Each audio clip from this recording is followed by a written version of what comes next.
단체입니다. 부산 외국인 근로자 선교회에서 활동하고 계시고, 아시는 분은 아시겠지만 우리 문혜곤 장로님 사위분 되십니다. 말씀 전하실 때 많은 은혜 되시기 바랍니다. 네, 만나 뵙게 되어 이제 기쁘고 감사합니다. 제가 약 10년 전에는 꼬마 전도사로 여기 잠시 왔었습니다.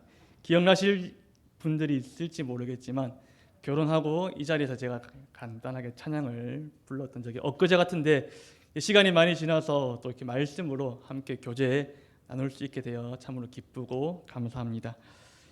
이 시간 예수님의 헌신이라는 제목으로 함께 하나님의 말씀을 나눌 때 우리 모두가 예수님께서 우리에게 행해 주신 그 헌신을 잘 본받고 배워서 이 지역 사이에 그 예수님처럼 예수님의 사랑을 나타내는 우리 이 여전도회 회원분들과 그리고 우리 모두가 될 수 있기를 예수님의 이름으로 축복합니다. 최근 들어 TV 방송에 먹는 프로그램이 참 많아진 것 같습니다. 먹방이라고 하죠. 이렇게 음식을 먹는 프로그램들이 많아진 이유가 무엇이겠습니까? 그리고 경제가 많이 어렵다고 이야기를 하지 않습니까? 그런데 주말이나 쉬는 날에 쇼핑몰이나 백화점에 가면 사람들이 참 많은 것 같습니다. 사람들이 자신들이 즐기는 것들, 먹는 것들, 소비하는 것들, 자기 자신만 이제 아는 것이 아니라 SNS라는 것을 통해서 또 다른 사람들에게 많이 보여줍니다. 나는 오늘 이것을 먹었습니다. 맛있겠죠? 이곳에 다녀왔습니다. 재미있었겠죠? 여러분들은 혹시 SNS에 무엇을 많이 올리곤 하십니까? 저는 SNS에 딱 한 가지만 올립니다. 무엇을 올리겠습니까? 다른 것을 올리는 것이 아니라 제 사랑하는 딸 사진만 많이 올립니다. 자랑하고 싶거든요. 그런데 왜 이런 현상들이 오늘날 많이 일어나고 있는 것일까요? 좋은 곳에 놀러 갔으면 됐지 왜 온 동네방네 소문을 내고 맛있는 것을 먹으면 됐지 사줄 것도 아니면서 어떻게 합니까? 많이 올리곤 합니다. 사람들에게 이런 현상 나타나 보이는 것이 가장 큰 이유가 무엇이냐면 자신의 마음 한켠에 뻥 뚫려 있는 그런 공허감을 채우기 위해서가 아닌가 생각을 해봅니다. 그리고 그 공허함을 채우는 것을 가리켜서 위로라고 말을 합니다. 그래서 사람들은 자신의 공허함을 채우기 위해서, 위로를 받기 위해서 맛있는 것도 먹고요, 좋은 곳에 놀러 가기도 하고요, 또한 SNS에 저처럼 자랑도 많이 합니다. 하지만 슬픈 현실이 무엇입니까? 아무리 좋은 곳에 놀러 간다 하더라도 어떻습니까? 2, 3일만 지나면 내 집이 좋구나라는 것을 많이 깨닫지 않습니까? 배가 너무 고파가지고 맛있는 음식점에 들어갈 때는 배고파 죽겠다라고 말하지만 나올 때는 무슨 말 합니까?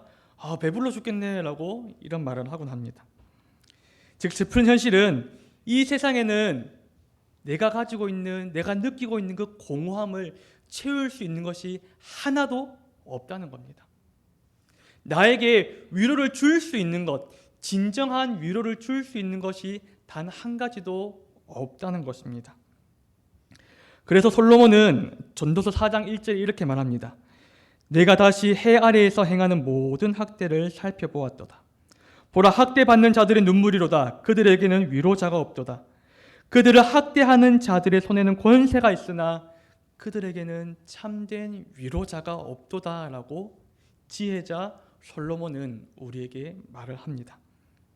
아무리 좋은 물건을 구입하더라도, 맛있는 음식을 먹다 하더라도, 좋은 차를 가지고 좋은 집에 이사를 간다 하더라도 그것이 우리에게는요 영원한 위로가 되지 못하고 우리의 공허함을 채워주지 못한다라는 사실입니다. 그렇다면 왜 이런 공허함이, 왜 이런 위로가 필요하겠습니까? 이 모든 것은 죄 때문입니다. 하나님의 형상으로 지음받은 사람들의 그 마음의 공허함은 이 세상으로는 채워질 수 없습니다. 하나님의 형상으로 지음받은 사람을 세상의 것으로는 완전히 위로할 것이 없다는 것입니다. 죄의 영향을 받고 죄인들은요 영원한 하나님이 아닌 세상의 것으로 채우려고 할지라도 밑 빠진 독에 물 붓는 것처럼 아무것도 우리의 마음을 위로하고 달래고 채울 수 있는 것이 없습니다. 그래서 믿지 않는 사람들은 사람이 만든 우상 앞에 절을 합니다. 그리고 자기 만족을 합니다. 착한 일을 하면서 그 공허함을 채우려고 하고 많은 것들을 사고 즐깁니다. 하지만 시간이 지나면 어떻습니까? 그 모든 것들 또한 나에게 위로가 아니라 짐으로만 다가올 뿐이죠. 젊은 사람들은 그 공허함을 달래기 위해서 가장 아름다운 여인과 가장 멋진 남성과 결혼을 합니다. 하지만 시간이 지나면 어떻습니까? 가장 아름다운 여인이, 가장 아름다운 남성이 원수가 되어서 돌아오기 마련입니다. 참고로 아직까지 저희는 그렇지 않은 것 같습니다. 사랑하는 성도 여러분, 이 세상의 그 어떤 것도 우리에게 완전한 위로가 되지 못합니다. 그런데 오늘 우리가 함께 읽은 그 말씀에도 이와 비슷한 상황을 가지고 있는 한 명의 여인이 등장합니다. 예수님께서는 제자들과 그리고 많은 무리와 함께 길을 가다가 나인이라는 성에 들어갑니다. 그런데 예수님과 제자들 그리고 많은 무리들은 어떤 장면을 마주하고 어떤 상황을 마주하고 있습니까? 12절을 보면 이렇게 기록되어 있습니다. 성문에 가까이 이르실 때에 사람들이 한 죽은 자를 메고 나오니 이는 한 어머니의 독자요 그의 어머니는 과부라 그 성에 많은 사람도 나와 그와 함께 나오거늘 이라고 말을 합니다. 이 작은 마을에 한 과부와 아들이 살고 있었던 것 같습니다. 그런데 어떤 이유인지는 잘 모르겠지만 그 가정의 아버지는 일찍 세상을 떠났습니다. 그 어머니는 얼마나 열심히 일을 했겠습니까? 아들에게 아버지의 빈자리를 채우기 위해서 얼마나 눈물을 많이 흘렸을 것이고 얼마나 많은 고통을 겪었겠습니까? 아들에게 최고의 것을 주기 위해서 수많은 노력을 했을 것입니다. 하지만 그들에게 돌아온 것이 무엇입니까? 세상의 부귀영화가 아니었습니다. 멋진 집이 아니었습니다. 이제 그 가정에 다가온 것은 죽음의 그림자였습니다.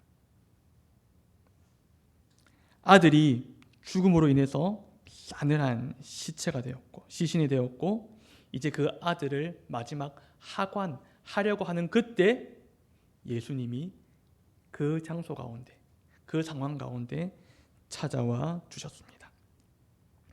성도 여러분, 그렇다면 이 상황 가운데 가장 큰 위로가 무엇이겠습니까? 많은 돈이 그 가정의 위로가 되겠습니까? 아니면 멋진 남자와 다시 재혼하는 것이 그 어머니에게 가장 큰 위로겠습니까? 장례를 치른 뒤에 아무리 좋은 집으로 이사 간다 하더라도 위로받기는 매우 힘들 것입니다. 또한 함께 장례식에 참석했던 그 동네 사람들에게 가장 큰 위로가 무엇이겠습니까? 사랑하는 형님이, 사랑하는 친구가, 사랑하는 동생이, 그리고 사랑하는 아들이 다시 돌아오는 것이 가장 큰 위로인데 세상의 방법으로는 해결할 수 없습니다. 아무리 많은 돈이 있다 하더라도 아들은, 친구는, 동생은, 형님은 돌아오지 못합니다. 그런데 이 슬픔에 빠져있는, 슬픔이 가득한 이 장례식 마지막 시간에 누가 찾아와 주십니까? 하나님의 아들이신 예수님께서 이 장례식 가운데 찾아와 주셨습니다. 그리고 세상 사람들이 보일 수 없는 그 놀라운 헌신의 모습을 통해서 이 가정에 그리고 이 동네에 큰 위로가 임하였다라고 성경은 증거하고 있습니다. 그렇다면 이 시간 예수님께서 행하신 그 4가지 헌신의 모습을 잠시 살펴보기를 원합니다. 첫 번째 우리가 살펴볼 것은 예수님의 시선입니다.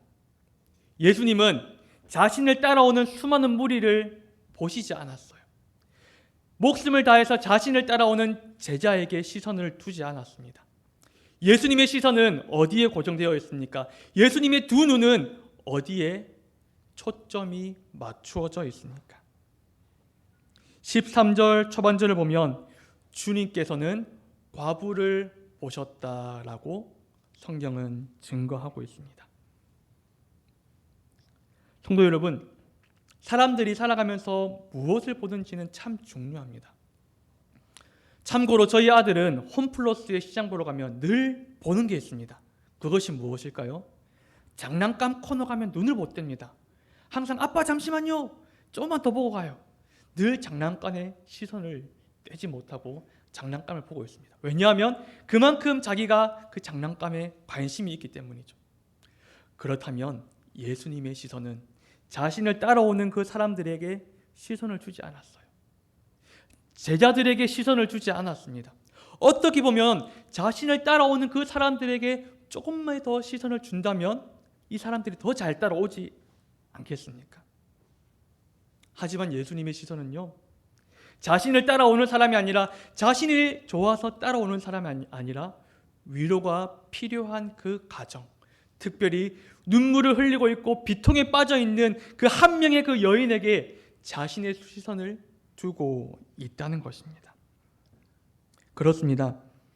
예수님의 공생의 기간 동안 예수님의 시선은요, 화려하고 멋지고 성전 건물에만 집중되어 있지 않았습니다. 예수님의 시선은요, 죄로 말미암아 눈물을 흘리고 있는 그 한 사람, 한 영혼에게 그 시선이 머물러 있었습니다. 그래서 사람들은 예수님을 가리켜서 무엇이라고 말했습니까? 예수님은 세리와 죄인들의 친구다라고 말할 정도로 예수님은요, 죄인들에게 시선이 머물러 있었던 것입니다. 어떻게 본다면 그 예수님의 시선이 종교 지도자들에게 머물러 있었다면, 헤롯 성전에 머물러 있었다면 예수님은 그렇게 비참하게 십자가에 못 박히지 않았을 거예요. 그런데 예수님은요, 화려한 곳을 바라보지 않고 위로가 필요한 곳에, 눈물이 있는 곳에, 죄가 있는 곳에 그 예수님의 시선이 머물러 있었다는 것입니다. 이것이 바로 우리가 본문에서 찾아볼 수 있는 첫 번째 예수님의 헌신의 모습입니다. 두 번째로 우리가 살펴볼 것은 예수님의 마음이에요. 공감이라는 단어는 참 중요합니다. 다른 사람이 느끼고 있는 그 마음을 함께 느끼고 아파하고 즐거워하는 것.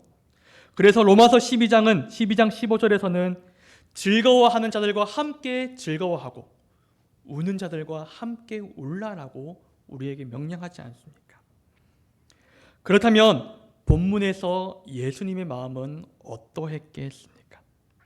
13절을 보면 주께서 과부를 보시고 불쌍히 여기셨다라고 말씀합니다. 여기에서 불쌍히 여기다 이 단어는 그냥 마음이 아프다 이 정도의 단어가 아닙니다. 여기서 말씀하고 있는 불쌍히 여기다 이 단어는 창자까지 뒤틀리는 고통을 겪고 있다라는 단어입니다. 그렇다면 성도 여러분, 이 장례식장에서 창자까지 뒤틀리는 고통은 누구의 고통이겠습니까? 사랑하는 아들을 잃은 어머니의 고통이에요. 사랑하는 친구를 잃은 동네 사람들의 고통입니다. 그런데 그 고통을 누가 함께 오셔서 아파해주고 함께 몸부림치고 있다는 것입니까? 예수님께서 그 장례식장 가운데 오셔서 함께 창자가 뒤틀리는 고통을 겪고 있다는 것입니다. 아무도 그 아픔을 알아주지 못할 때 예수님께서 함께 아파해 주셨다는 것입니다. 이것이 우리가 오늘 본문에서 볼 수 있는 두 번째 예수님의 헌신의 모습입니다. 세 번째로 우리가 살펴볼 것은 예수님의 손길이에요. 14절 말씀을 보면 예수님께서 가까이 가서 그 관에 손을 대셨다라고 말씀하고 있습니다. 여기서 말씀하고 있는 이 관은요, 사방이 꽉 막혀 있는 관이 아니에요.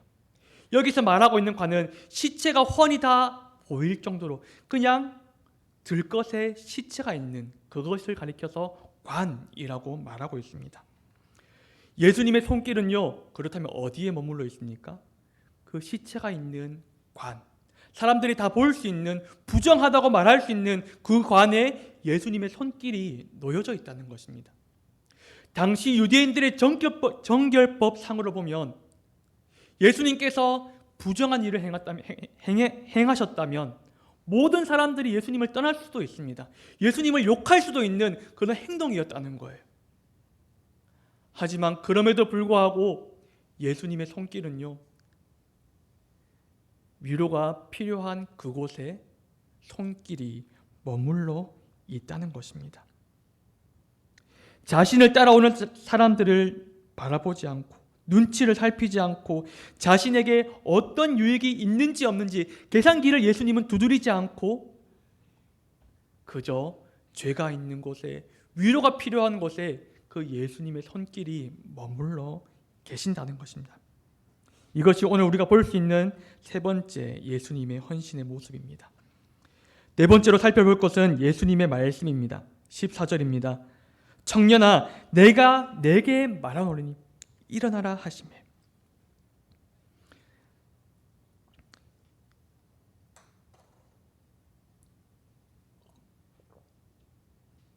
예수님께서는 위로가 필요한 곳에 태초부터 있었던 생명의 말씀을 선포해 주셨습니다.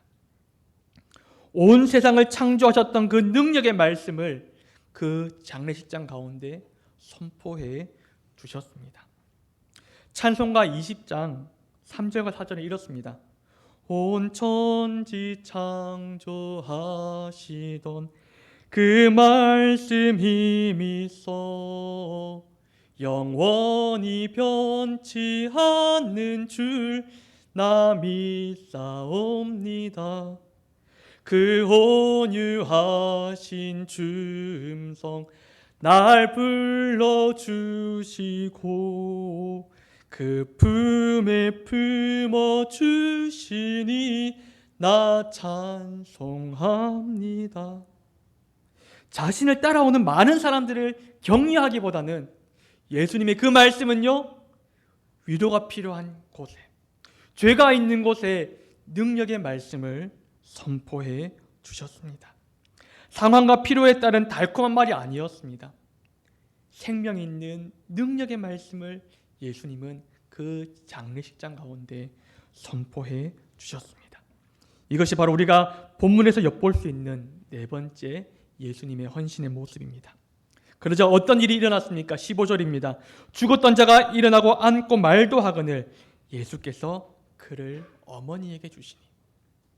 예수님의 헌신의 그 모습을 통하여서 다시금 세상에서 줄 수 없는, 세상에서 받을 수 없는 그 위로를 예수님은 어머니에게 안겨다 주었다라고 성경은 말씀합니다. 예수님의 헌신의 모습을 네 가지로 살펴보았습니다. 예수님의 시선과 마음과 손길과 말씀이었습니다. 그렇다면 이 예수님의 그 놀라운 헌신을 통하여서 나인성 과부 여인과 그리고 그 동네 사람만 위로를 얻었습니까? 아닙니다. 오늘 우리가 세상 가운데 힘들고 어려웠을 때에 누가 우리에게 찾아오셔서 위로자가 되어 주셨습니까? 다르게 말씀드리자면 성도님들이 지금 이 자리까지 나오게 된 근본적인 이유가 어디에 있습니까? 내 힘과 결심은 약합니다. 하지만 예수님께서 우리를 받아주셨기 때문에 우리 삶 가운데 찾아와 주셔서 우리에게 위로자가 되어 주셨기 때문에 오늘 우리가 이 자리 가운데 나온 것이지 않습니까? 힘들고 어려울 때 아무도 나를 봐주지 않을 그때에 예수님은요, 사랑스러운 눈길로 우리를 지금도 바라봐 주십니다. 아무도 나의 이 아픈 마음을 공감해 주지 못할 때에 예수님은요, 찾아오셔서 나와 함께 이 아픈 마음을 공감해 주시고 눈물을 흘려 주십니다. 아무도 나의 손을 붙잡아 주지 않을 때에 그 못자국난 손길로 나를 붙잡아 주시고 나를 품어 주시는 분이 바로 예수님이지 않습니까? 아무도 나에게 위로의 말을 내어주지 못할 때, 모든 사람들이 나에게 욕을 하고 있을 때에 그때 예수님은요, 욕하지 아니하시고 사랑한다 아들아, 사랑한다 내 딸아, 따뜻한 말씀으로 우리를 위로해 주지 않았습니까? 그 예수님의 위로로 말미암아 오늘 우리가 이 자리 가운데 나올 수 있지 않았습니까? 예수님의 그 아낌없는 놀라운 헌신, 그 예수님의 헌신을 통해서 우리는 지금 이 자리에 서 있고 앉아 있는 것입니다. 그렇다면 성도 여러분, 우리는 이 마지막 때에 어떤 삶을 살아야 하겠습니까? 오늘 본문을 보면 두 갈래의 길이 있습니다. 한 갈래의 길은 제자의 길이요, 한 갈래의 길은 무리의 길입니다. 11절을 보면 제자와 많은 무리가 예수님과 함께 동행하더니 라고 말씀하고 있습니다. 성도님 여러분, 제자와 무리의 차이는 무엇입니까?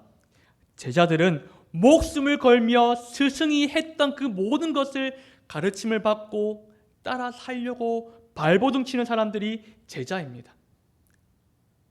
무리는 자신이 좋으면 앞에 가는 사람을 따라가지만 자신의 상황이 그렇지 못하면 곧바로 앞에 가는 사람을 배신하는 사람이 무리입니다.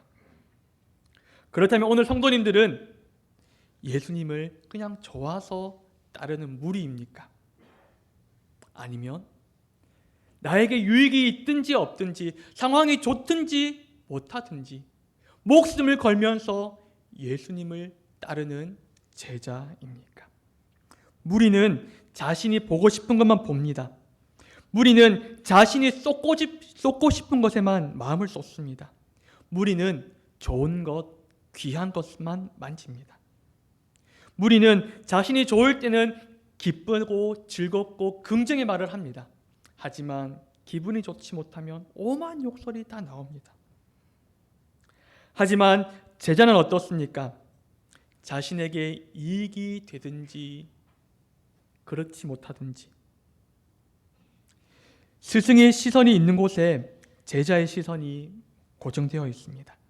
스승의 마음이 있는 곳에 제자의 마음도 있어요.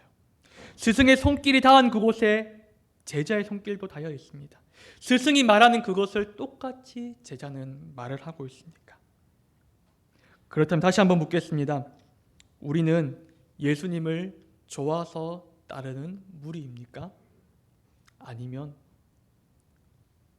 유익이 있든지 없든지, 상황이 좋든지 못하든지 목숨을 내놓고 예수님을 쫓는 제자입니까? 이 시간 헌신을 다짐하는 우리 이여전도회 회원님들, 그리고 함께 예배의 자리에 나오신 우리 모든 성도님들, 무리가 아니라 예수 그리스도의 신실한 제자가 될 수 있기를 예수님의 이름으로 축복합니다. 나에게 유익이 있든지 없든지 예수님처럼 살아갈 수 있기를 간절히 바랍니다.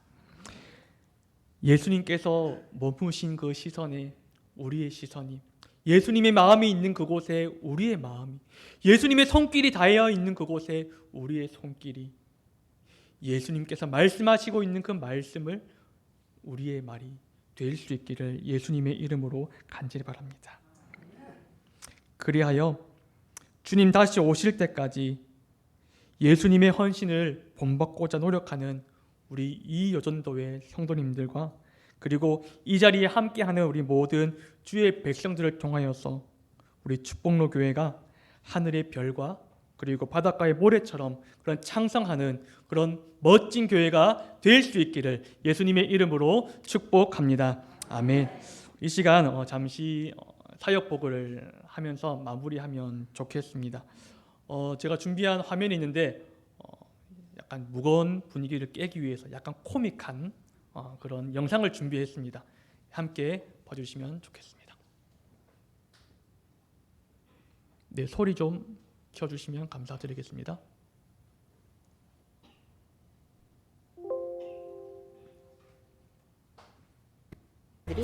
직원의 절반가량을 차지하는데요. 얼마 전 회식 때 있었던 일이에요. 갑자기 옆 테이블에서 한국에 온 지 오래되신 외국인 근로자분께서 큰소리로 맞은편 외국인 근로자분과 다툼을 벌이는 것 같더군요. 대화 내용은 이랬어요. 야! 한잔해! 아니요, 나 술 안 먹고. 뭐야, 왜 안 먹어? 한참만 해! 딱 한참만 해! 뭐든 자꾸 너나 많이 먹어. 야! 너 왜 반말해? 내가 형이잖아. 형이 주는 거 괜찮아. 자꾸 빼먹지 말고 한참만 해. 그러자 갑자기 외국인 근로자 두 번째 분이 이가 모국어로 갑자기 말을 했어요. 가슴균감 관련 삼권 답삼러 권나 쌀가 삼군 삼중 쌈값 쌀끌로 껍질을 갑타이 갑접삽 갑차야 갑첩 쌉첩 고금탄. 외국인 근로자 이가 갑자기 모국어로 쌀라쌀라 말을 하자 외국인 근로자 일은 갑자기 흥분하며 말했어요. 야, 한국말로 해. 너 왜 자꾸 니네 나라 말로 말해? 그러자 외국인 근로자 이가 더 화를 내며 하는 말. 너랑 나랑 같은 나라야 이 멍청아. 너 한국 사람 아니야?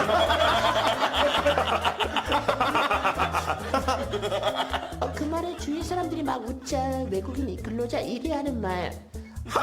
한국에 오래 살아서 헷갈렸지. 알았으니까 빼지 말고 한참만 해. 저 해놨죠. 한잔 해 그냥. 결국 외국인 근로자인은 마지못해 한 잔을 받았고 모두 웃으며 흐른하게 회식을 했답니다. 한국에서 오래 일하시더니 한국 회식 문화에 완벽 적응하셨더라고요. 새해에는 모두 다 건강하시고 돈 많이 버셔서 건강하게 모국으로 돌아가셨으면 좋겠습니다. 네, 지금 이것이 우리 주변에서 일어나고 있는 일입니다. 외국인 근로자들 참 많이 있습니다. 그래서 제가 몇 가지 데이터를 한번 살펴보면서 사역 보고를 하면 좋겠습니다. 네, 화면. 저는 지금 부산 외국인 근로자 선교회 그리고 김해에 있는 사단법인 한국 이주민의 집 사무국장으로 이제 섬기고 있고 이렇게 사역을 감당하고 있습니다. 네, 다음 화면요. 네, 저 사진이 뭐냐면 전체 인구 대비 외국인 비중이 몇 프로인지를 잘 나타내 보여주고 있는 표입니다. 그래서 잘 보이실지 모르겠지만 1995년에는 이제 한 20만 명, 그리고 2020년에는 250만 명, 그리고 2050년에는 400만 명 정도 될 것이다라고 통계를 냈습니다. 그런데 이 통계 자료가 몇 년도 거냐면 2011년 자료입니다. 10년 전에 이런 통계 수치가 나왔다는 것입니다. 그렇다면 실질적으로 오늘날 몇 명 정도 외국인들이 우리나라에 있는지 한번 살펴볼까요? 네, 한번 지금 2013년부터 제가 통계청에서 자료를 뽑아왔는데 2013년부터 19년까지 계속 수치가 올라가고 있습니다. 그리고 아까 10년 전의 통계 자료에서는 2020년도에 250만이나 되는 인구가 있을 것이다 라고 했는데 실질적으로 2019년에 이미 외국인 이주민들이 이 한국 땅에 250만이나 되는 수가 들어와 있다는 것입니다. 정확하게 통계 수치가 들어맞지 않습니까? 그런데 2020년을 보면 뚝 떨어졌습니다. 왜 그렇겠습니까? 코로나 바이러스로 인해서 외국인들이 들어오지를 못했어요. 지금도 많은 성실 근로자들이 한국에 들어오기 위해서 줄을 서 있습니다. 그런데 본국에서 비자를 받지 못하자 지금 대기 상태로 있는 외국인들이 참 많은데 앞으로 이것보다 더 많은 아까 2011년도에 나왔던 통계 자료처럼 결국 2050년 정도가 되면 우리나라의 10분의 1은요 외국인들이 차지하고 있을 것이다 라는 생각이 듭니다. 다음 화면 보내주시면 감사드리겠습니다. 그래서 대한민국 인구를 살펴보았습니다. 2020년까지 인구가 5천만 명까지 쭉 올라갔습니다. 그런데 2020년을 기점으로 어떻습니까? 이제 인구 절벽 시대가 도래했다는 것을 우리는 알 수 있죠. 그 다음 사진요. 이 인구 수치는요. 부산시입니다. 2012년도에는요. 350만이 있었어요. 그런데 2021년 작년에는 330만 명이 있다고 합니다. 이렇게 부산시 인구도 점차 줄어들고 있는 상황입니다. 그렇다면 부산시 등록되어 있는 외국인들은 어떠할까요? 다음 사진 보여주시면 감사드리겠습니다. 계속 올라가고 있죠. 2012년도에는 3만 5천 명이 있었습니다. 그리고 19년도까지 4만 5천 명이 있었어요. 근데 코로나 때문에 잠시 주춤했지 다시 코로나가 종식되고 모든 상황이 정상적으로 바뀌어지면 우리 부산에도 많은 외국인들이 찾아오게 될 것이다라는 것을 알 수 있습니다. 예, 다음 사진요. 예, 처음 봤던 사진입니다. 결국 2050년이 되면 이제 400만이나 되는 그런 외국인들이 우리나라에 들어올 수밖에 없을 거예요. 10명 가운데 1명은 이제 외국인이다라고 말할 수 있고 이미 우리나라는 다문화 사회에 접어들었다라고 말할 수 있을 것입니다. 어떻습니까? 저는 김해에서 사역을 하고 있습니다. 학교 시간에 되어서 밖에 나가다 보면요, 피부 색깔이 다른 친구들이 손잡고 막 걸어가고 있습니다. 처음에는 엄청 저도 당황했어요. 그런데 그것이 이제 우리나라의 자연스러운 현상이 될 것이다라고 말씀드릴 수 있습니다. 예, 다음 화면은요. 그래서 이 말씀이 있습니다. 너희는 나그네를 사랑하라. 전에 너희도 애굽 땅에서 나그네 되었습니다. 우리 모두가 나그네 인생길이지 않습니까? 또 외국인들이 이 땅에 와서 나그네 생활을 하고 있습니다. 그때 하나님께서 우리에게 무엇이라고 말씀하고 있냐면 나그네를 사랑하라라고 돌보아라라고 말씀하고 있습니다. 그래서 이 사명을 이루기 위해서 가장 먼저 부산 외국인 근로자 선교회는 1997년에 세워졌습니다. 예, 다음 화면입니다. 그래서 1997년 부산 경남에 외국인들이 많아지는 것을 알고 선교회가 시작되었고 많은 외국인들을 섬기고 예수님의 사랑을 증거하는 일을 감당하고 있습니다. 다음 화면 넘겨주십시오.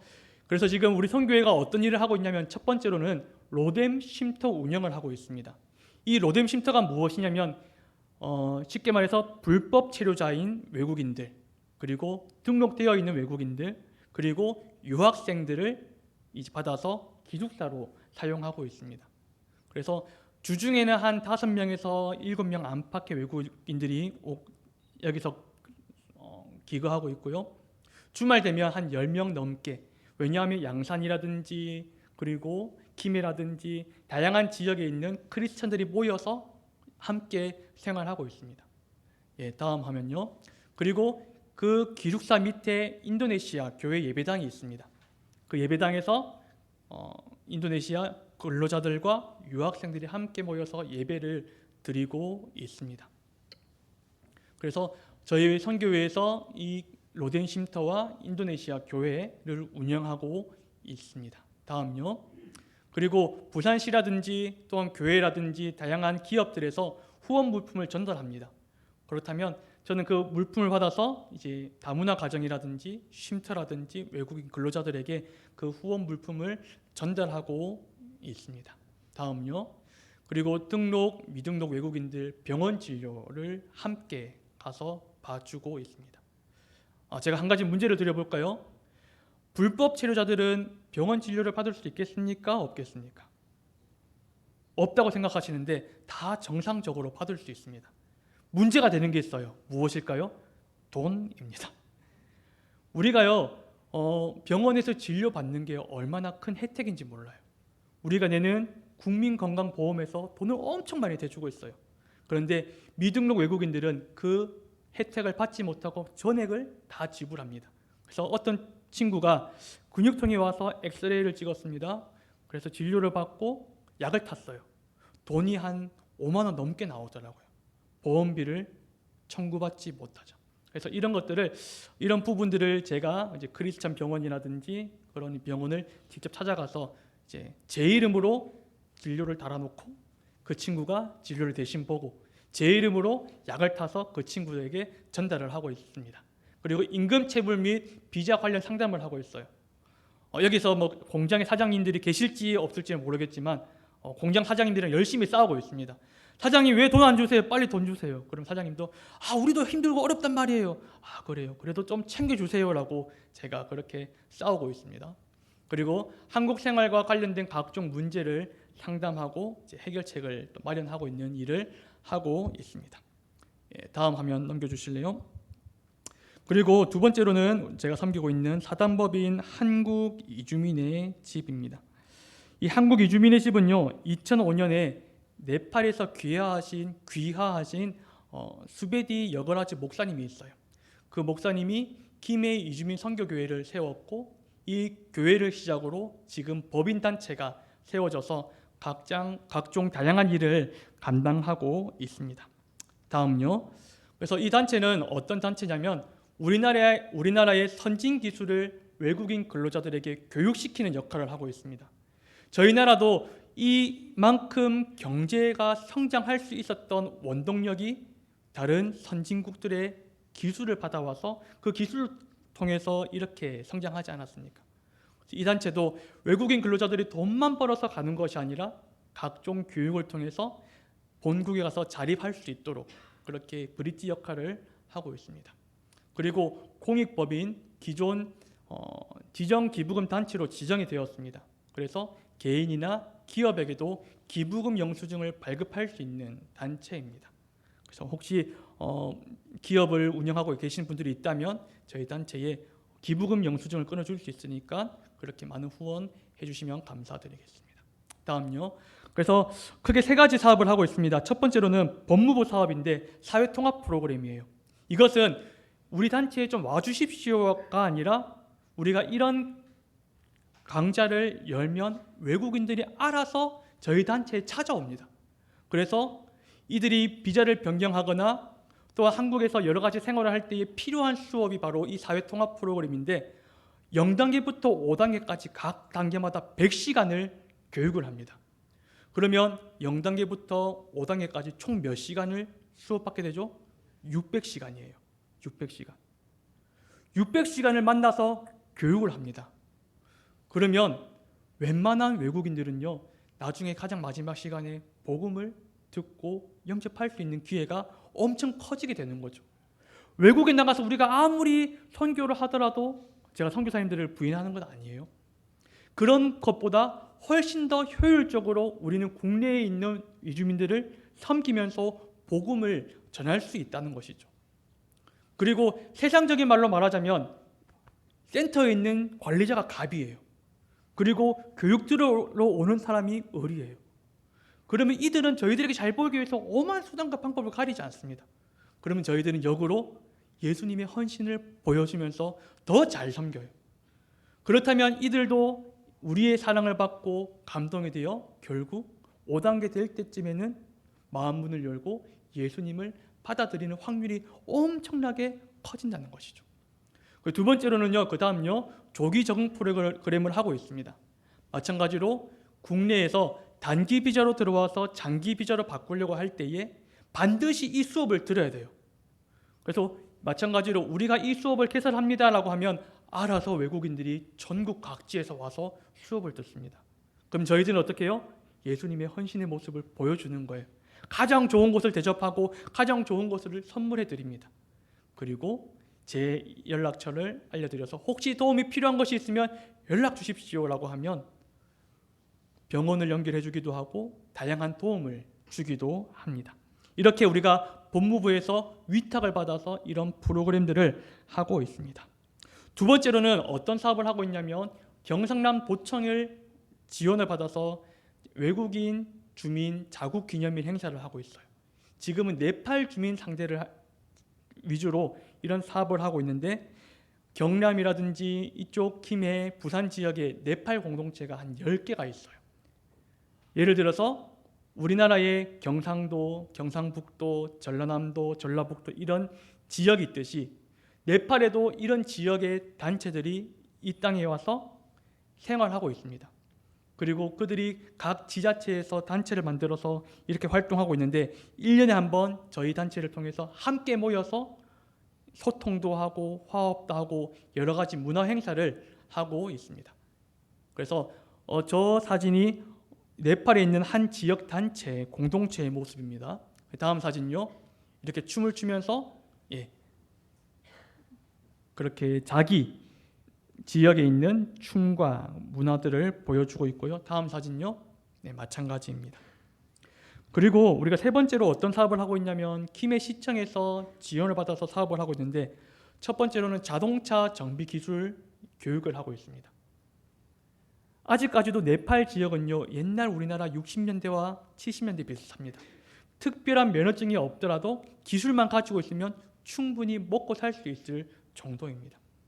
그래서 외국인 근로자들이 이 땅에 와서 그냥 돈만 벌어서 살고 가는 것이 아니라 우리의 단체를 통하여서 여러분들의 그 기도를 통하여서 이분들이 이런 각종 기술 교육을 배워서 본국으로 돌아갑니다. 그리고 두 번째로는요, 농업 기술 교육을 합니다. 아직까지도 그 땅이 많이 척박합니다. 그런데 이 농업 기술 교육, 농기계 다루는 교육, 그리고 양계라든지 양돈이라든지 여러 가지 교육을 저희 단체에서 외국인 이주민들에게 그렇게 하고 있습니다. 세 번째로는 한글 교육을 합니다. 이런 교육을 받기 위해서는 한글을 잘 알아야 되지 않습니까?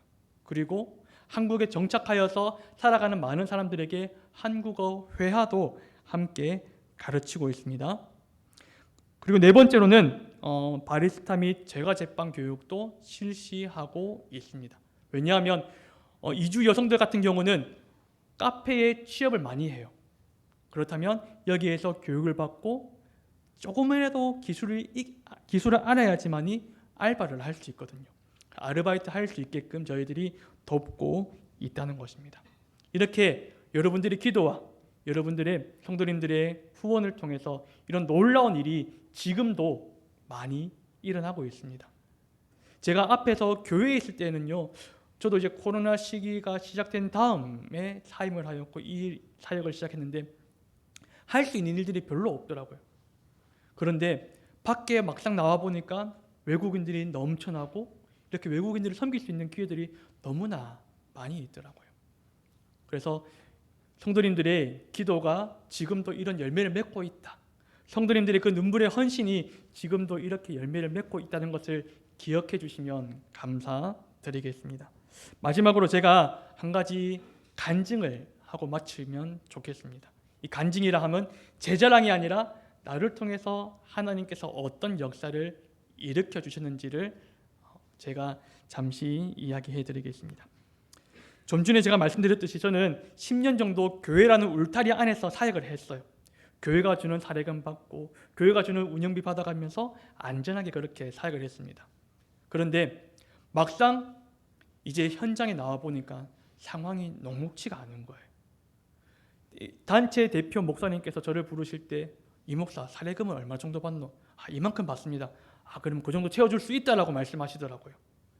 근데 막상 인수인계 받으니까요, 그 선교회 통장에 2,000원밖에 없더라고요. 이 월급이 2,000원밖에 없었어요. 그리고 주겠다는 사례금을 제가 한번 장부를 열어보니까 한 3분의 1, 4분의 1도 안 되더라고요. 제가 기가 차가지고 집사람한테 말을 못했어요. 이 일을 어찌할꼬. 그런데 놀라운 일이 벌어졌어요. 한 달이 지났습니다. 통장에 2,000원밖에 없었던 그 통장에 얼마가 있었냐면 2만 원이 남게 된 거예요. 그 다음 달이 지났어요. 얼마가 남았을까요? 20만 원이 남았어요. 집사람이랑 놀랬어요. 여보, 다음 달에 200만 원 남는 거 아이가? 그런데요, 그 기도가 현실로 다가왔어요. 그 다음 달이 되니까요, 200만 원이 남게 된 거예요. 할렐루야지 않습니까? 아까 제가 담임 목사님이랑도 이야기하면서 말씀드렸는데 일용할 양식을 먹고 살고 있어요. 다음 달에 어떤 일이 일어날지 아무것도 몰라요. 그런데 내가 기도한 대로 하나님께서 역사해 주시더라고요. 그리고 제가 부산 외국인 근로자 선교회 있을 때 하나님, 우리 외국인들을 좀 어디 데리고 놀러 나가려면 차가 필요한데 하나님 차 좀 한 대 주시면 안 됩니까? 라고 기도를 했어요. 그런데 김해에 오니까요, 이미 차가 있더라고요. 그 비싼 차가 제 기도의 응답을 통해서 차가 있더라고요. 하나님, 또 이런 국가 사업을 받아서 일을 해야 되는데 좀 해주면 안 됩니까? 이미 다 되고 있더라고요. 나보다 먼저 앞서가시는 하나님께서 내가 하고 싶은 것들, 내가 이루고 싶은 것들을 이미 다 이루셔서 준비해 놓으셨더라고요. 이것이 바로 하나님께서 우리를 통해서 역사하심을 저는 깨달을 수 있었어요. 10년까지 제가 교회 사역을 하면서 이런 것들을 많이 못 깨달았어요. 그런데 막상 현장에 나와 보니까 하나님이 이런 분이구나. 하나님은 나보다 먼저 앞서가셔서 내가 하고 싶은 일들을 미리 다 해놓으시는 분이구나. 사랑하는 성도 여러분, 우리 하나님은 째째한 하나님이 아니에요. 우리 하나님은요, 나보다 먼저 가시며 내가 하고 싶은 것들을 미리 다 준비해 놓으시는 분임을 기억하시길 바랍니다. 그렇다면 사랑하는 성도 여러분, 마지막으로 이 말씀을 나누고 싶습니다. 마태복음 25장 34절로 35절인데 함께 읽어볼까요? 시작. 내 아버지께 복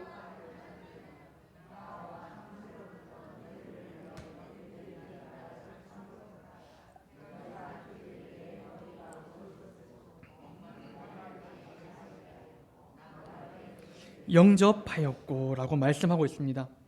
우리가 어떻게 복받을 자가 될 수 있겠습니까? 어떻게 하나님의 나라를 상속받을 수 있겠습니까? 어떻게요? 다음 절에 이렇게 말합니다. 40절입니다. 임금이 대답하여 이르시되 내가 진실로 너희에게 이르노니 너희가 여기 내 형제 중에 지극히 작은 자 하나에게 한 것이 곧 내게 한 것이다.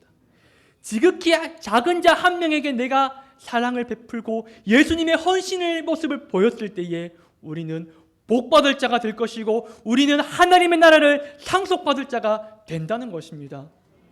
그러므로 사랑하는 성도님 여러분, 우리의 상황이 어떨지라도 우리는요, 예수님의 헌신의 모습을 본받아서 지극히 작은 자에게 실천할 때에 우리는 오늘도 하나님의 기업을 받을 자가 될 것이며 하나님의 그 놀라운 복들을 우리는 받을 수 있음을 기억할 수 있기를 주님의 이름으로 축복합니다. 그래서 오늘 말씀 잘 기억하시고 우리 모두가 이 세상에서 그 하나님께서 예비해 놓으신 그 무한한 복들을 오늘도 내일도 하나님 나라 갈 때까지 누리고 경험하는 우리 모든 성도님들의 삶이 될 수 있기를 예수님의 이름으로 축복합니다. 이 마지막으로 제가 기도 제목을 준비했습니다. 우리 함께 읽고 한 목소리로 잠시 기도하고 마치도록 하겠습니다. 함께 기도 제목 읽어보겠습니다. 시작. 체류하는 외국인들의 삶에 어려움이 없게 하소서.